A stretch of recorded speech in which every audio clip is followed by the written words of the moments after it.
हाँ, तो मेरे प्रिय छात्राओं, आज के इस क्लास में आप लोगों का हार्दिक स्वागत है। आप फिजिक्स में पढ़ रहे हैं। आज मैग्नेटिक फील्ड के बारे में हम आपको बताएंगे बेटा। गतिमान आवेश और चुंबकीय क्षेत्र आज का टॉपिक होगा। ठीक, हमने आपको बेटा लाइट पढ़ाया, लाइट के बाद इलेक्ट्रिसिटी पढ़ाया, ठीक है ना। आज आपको हम मैग्नेटिक फील्ड के बारे में जानकारी देंगे बेटा। गतिमान आवेश और चुंबकीय क्षेत्र। तो चुंबकीय क्षेत्र क्या है, पहले आप इसको समझ लीजिए।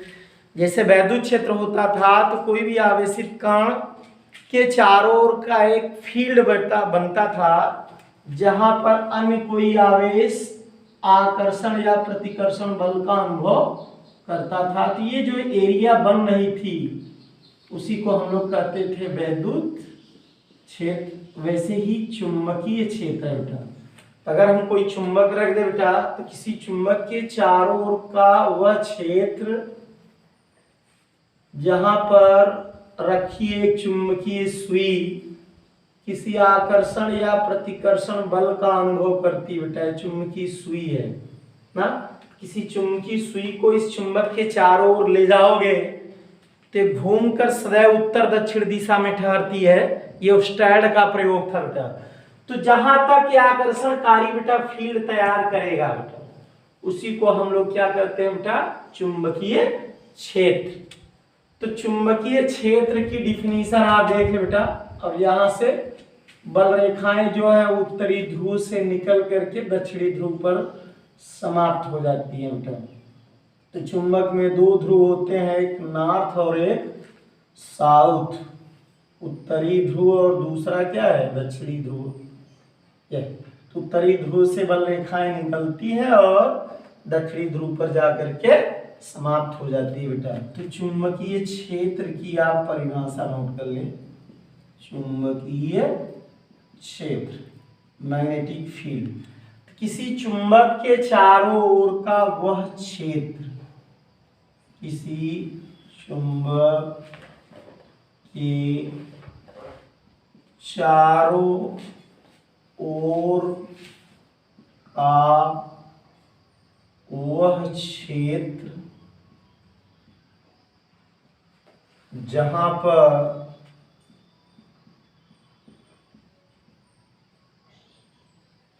रखी एक चुंबकीय सुई, रखी एक चुंबकीय सुई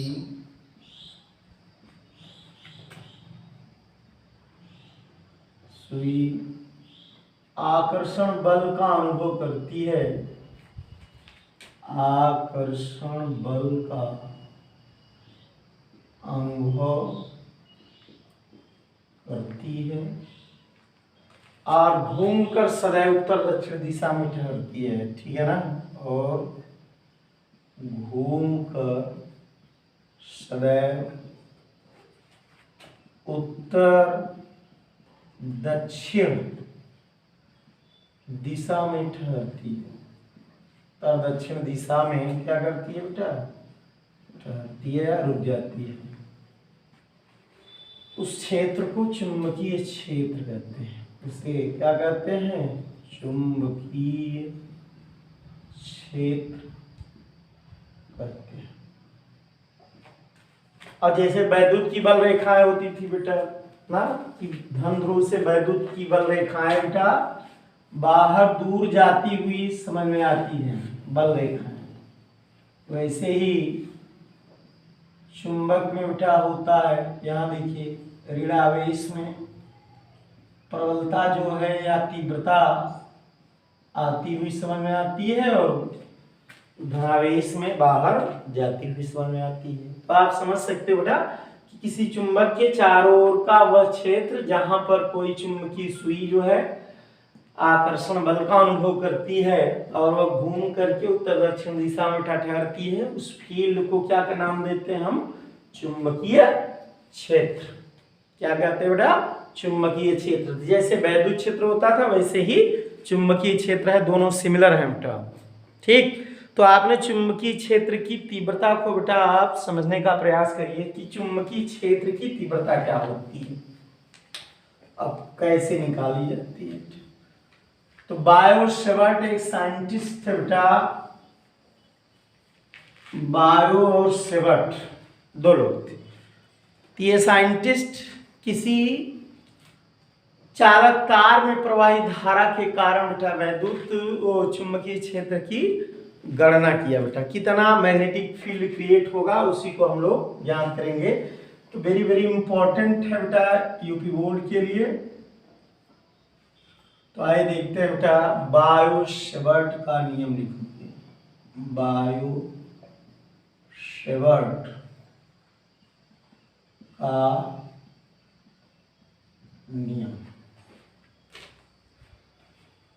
ऐसी पोस्ट में लिख लोगे बेटा, चालक तार में प्रवाहित धारा के कारण, तार में प्रवाहित धारा के कारण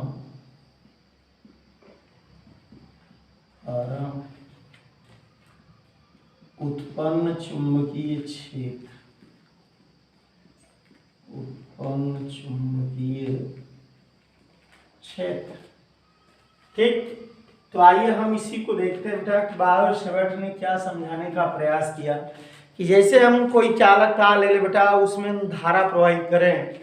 इधर आप देखो, ये चालक तार है, इस तार की हम अल्पांश लंबाई की बात करते हैं बेटा, माने जिसकी लंबाई कितनी है डेल्टा एल, डेल्टा एल चालक तार की लंबाई।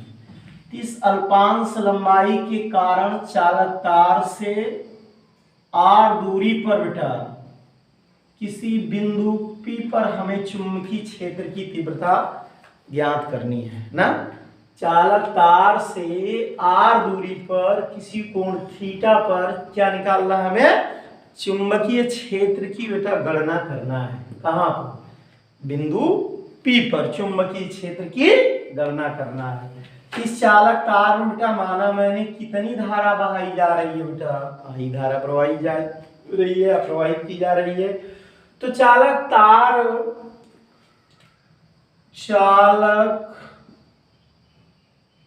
तार में प्रवाहित धारा के कारण, प्रवाहित धारा के कारण आर दूरी पर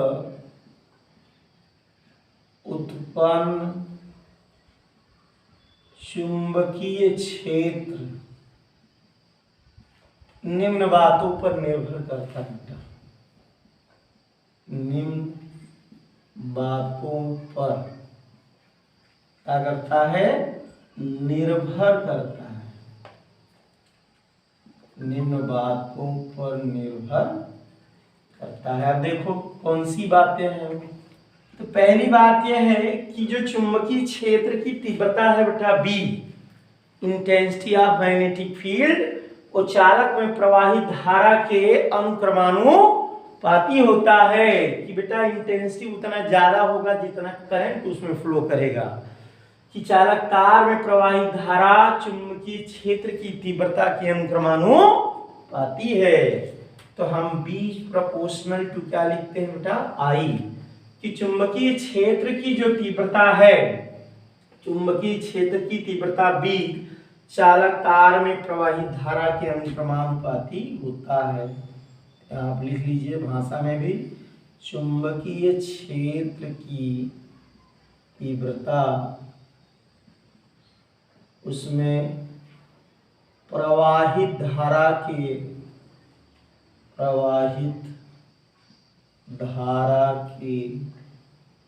अनुक्रमानुपाती होता है।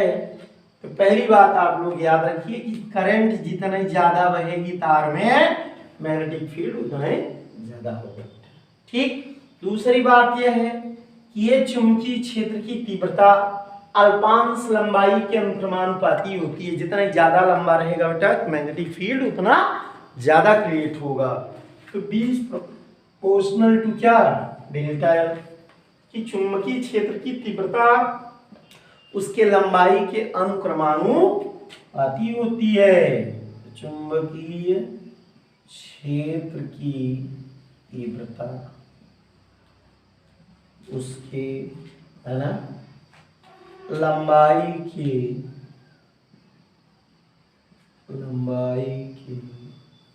अनुक्रमानुपाती होता है। तो B is proportional to delta L। तीसरी बात देखो बेटा, चुंबकीय क्षेत्र की तीव्रता चालक और उस बिंदु के बीच बनने वाले कोण के साइन थीटा के अनुक्रमानुपाती होती है। B इज प्रोपोर्शनल टू क्या, साइन थीटा। चौथी बात है बेटा, चालक खंड और उसके बीच की दूरी के वर्ग के व्युत्क्रमानुपाती होता है। तो आप यहाँ लिख लेना, चुंबकीय क्षेत्र की तीव्रता उस बिंदु तक की दूरी के वर्ग के व्युत्क्रमानुपाती होता है। ठीक, तो आपके पास बेटा कई कंडीशन मिल गए, हम इन सब को मिलाते हैं। फिर एक बात आप समझ लीजिए बेटा, जो चुंबकीय क्षेत्र की तीव्रता है वो B है। ये चालक तार है जिसकी लंबाई बहुत ज्यादा है, लेकिन हमने एक सीमित लंबाई की बात की है बेटा। AB के बीच की लंबाई वो कितनी है, डेल्टा है। चालक तार में कितने एम्पियर की धारा बह रही है, I एम्पियर की बात। तो बेटा इस बिंदु और इसके बीच की दूरी कितनी है, R दूरी। इनके बीच कोण कितना बनना है, theta.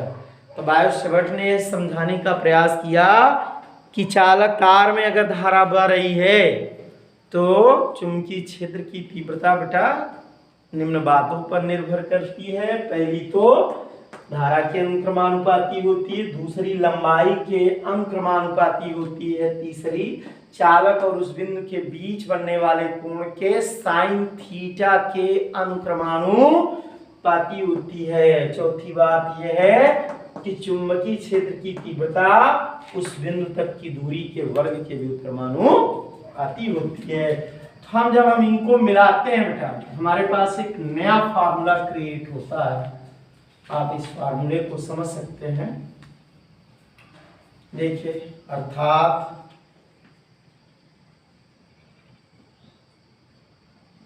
B is proportional to I delta L sine theta upon क्या, R स्क्वायर।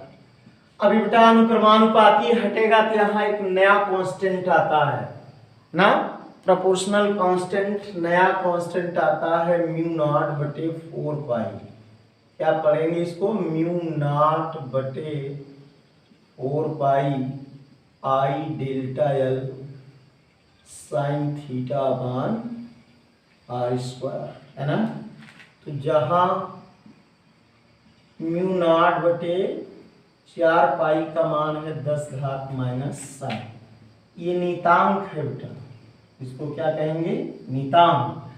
और म्यू नॉट क्या है, निर्वात की चुंबकशीलता, निर्वात की क्या कहेंगे, चुंबकशीलता। म्यू नॉट क्या पढ़ोगे इसको, म्यू नॉट निर्वात की चुंबकशीलता। इसकी कैलकुलेटेड वैल्यू होती है बेटा 4 पाई × 10⁻⁷। अब देखो बेटा, इसके मान को हम यहाँ से यहाँ पर पुट कर देंगे तो क्वेश्चन जैसे सवाल आ रहा है इस पर, या न्यूमेरिकल कोई आप सॉल्व कर रहे हो तो यहाँ इसकी वैल्यू रखना होगा ना, 10⁻⁷ I delta L sine theta upon क्या, R स्क्वायर। तो चुंबकीय क्षेत्र की तीव्रता बेटा एक सदिश राशि है, इसका मात्रक आप नोट कर लीजिए ना, यह एक सदिश राशि है। चुंबकीय क्षेत्र की तीव्रता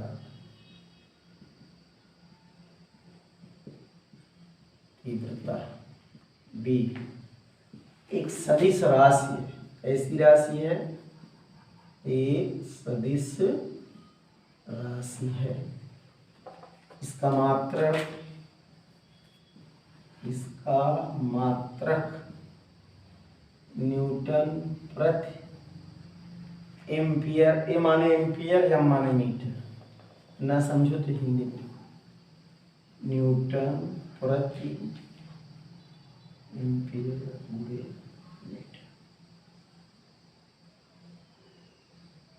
ठीक है ना, या वेबर प्रति मीटर स्क्वायर भी लिखते हैं बेटा, कई यूनिट हैं इसके, गॉस भी है, या वेबर प्रति मीटर स्क्वायर। थोड़ा आपने चुंबकीय क्षेत्र की तीव्रता समझ लिया, उसका मात्रक समझ लिया बेटा। अब देखो हर सदिश राशि की एक दिशा होती है, परिमाण के साथ साथ क्या होती है बेटा, दिशा। तो इसकी दिशा के लिए बेटा कई रूल दिए गए, जैसे दाएं हाथ की हथेली का नियम नंबर 1 कि यदि हम दाएं हाथ के पूरे पंजे को, आप पंजा देखिए बेटा, यदि हम दाएं हाथ के पूरे पंजे को इस प्रकार फैलाएं कि अंगूठा चालक में बहने वाली धारा की दिशा में हो, तो फैली हुई 4 उंगलियां चुंबकीय क्षेत्र की दिशा को व्यक्त करती हैं बेटा।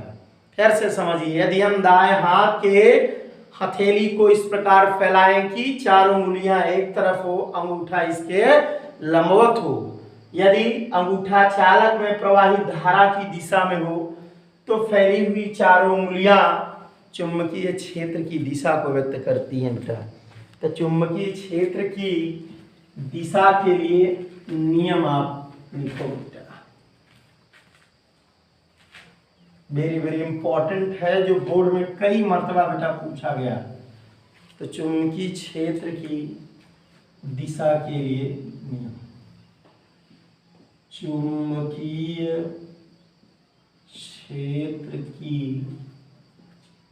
दिशा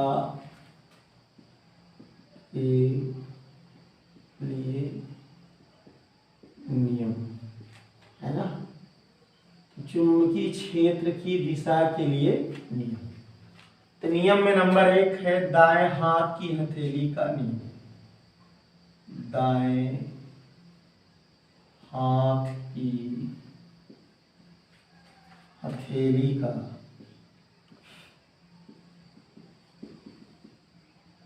नियम नंबर 1। ऐसा है, यही नियम बल के लिए भी है बेटा, तो इसको हम नियम नंबर क्या लिख देते हैं, नियम नंबर 2 बल की दिशा को दर्शाता है ना, कि यदि हम दाएं हाथ के पूरे पंजे, यदि हम दाएं हाथ के पंजे को इस प्रकार फैलाएं कि, इस प्रकार फैलाएं कि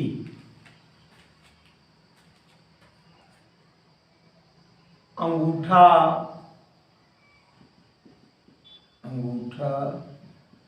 एवं फैली हुई 4 उंगलियां, फैली हुई 4 उंगलियां परस्पर लंबवत हो,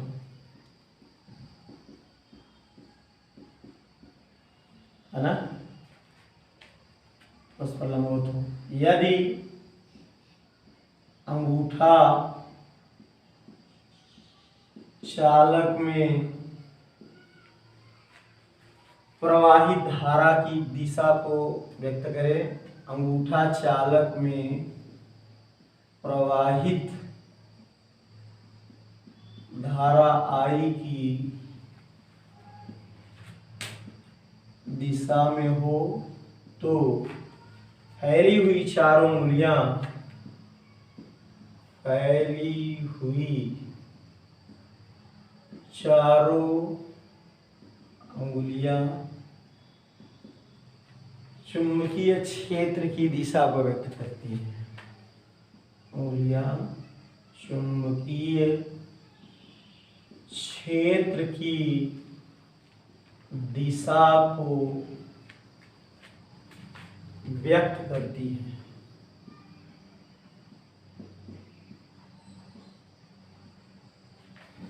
तो बड़ा नियम जान लीजिए, दाएं हाथ की हथेली का नियम ऐसे है, ऐसे रख दीजिए तो समझ में आएगा।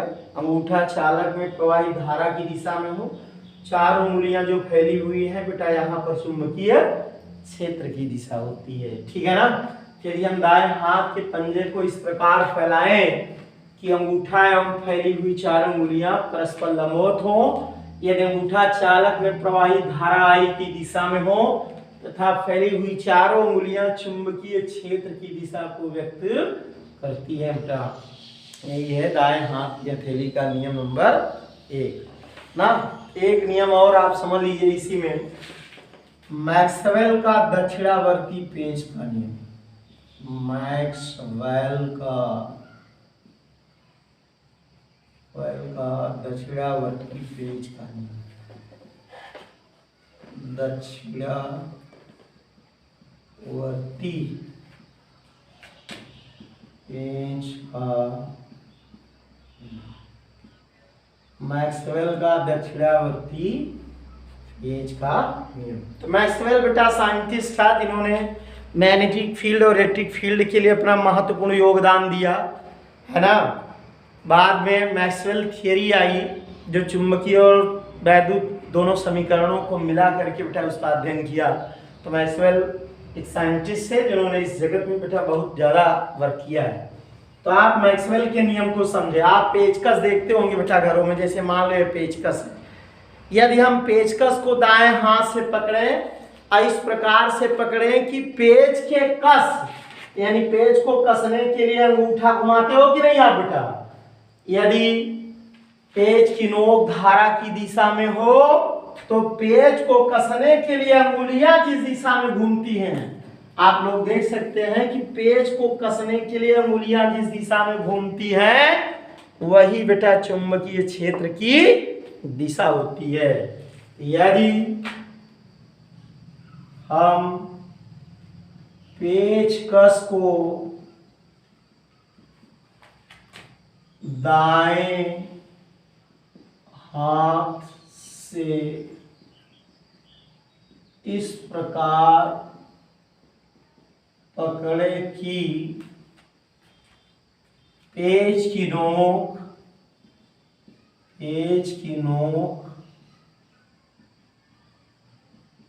धारा की दिशा में हो, पेच की नोक धारा की दिशा में हो, तो पेच को कसने के लिए,